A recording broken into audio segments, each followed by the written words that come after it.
Welcome to Part 2 of Understanding the Requirements of Analytical Measurement Range Verification. We are using examples from the College of American Pathologists' Calibration Verification Linearity Program, also referred to as CVL, to focus on the review of linearity evaluations and understanding of the discretion that laboratory directors have when reviewing AMR verification.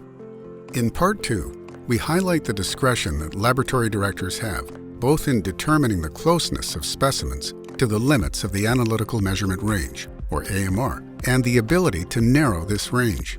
The information presented will also provide a better understanding of the data in the CAP's CVL linearity evaluations.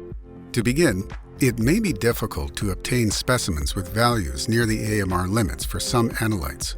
In such cases, reasonable procedures should be adopted based on available specimen materials. The closeness of sample concentrations or activities to the upper and lower limits of the AMR are defined at the laboratory director's discretion.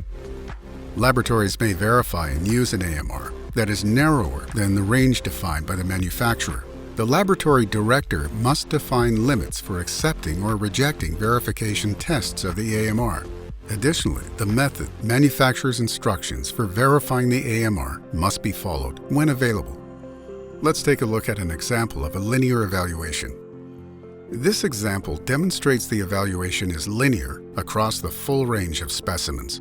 The linear range of 25 to 1,844 units per liter in this example should be compared to the assay manufacturer's stated AMR. Laboratory directors can determine the closeness of sample concentrations to the upper and lower limits of the AMR.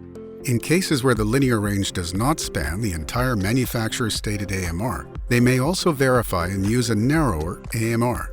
The acceptance limits of closeness of sample concentrations and any changes to the AMR must be documented and available for inspectors to review.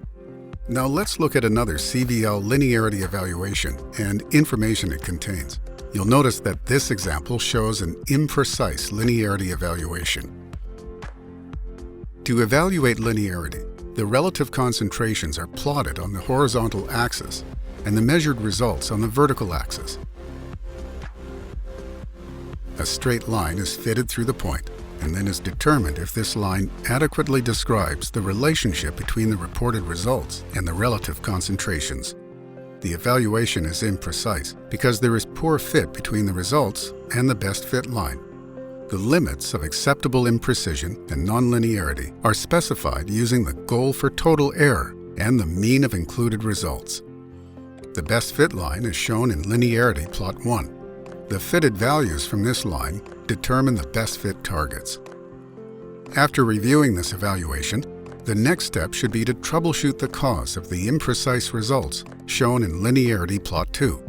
The 2019 release of the CAP Laboratory Accreditation Program checklist includes further clarification intended to help laboratories verify and use the most appropriate AMR for their testing needs. Additional information about the elements included in CVL linearity evaluations can be found in the CVL User's Guide.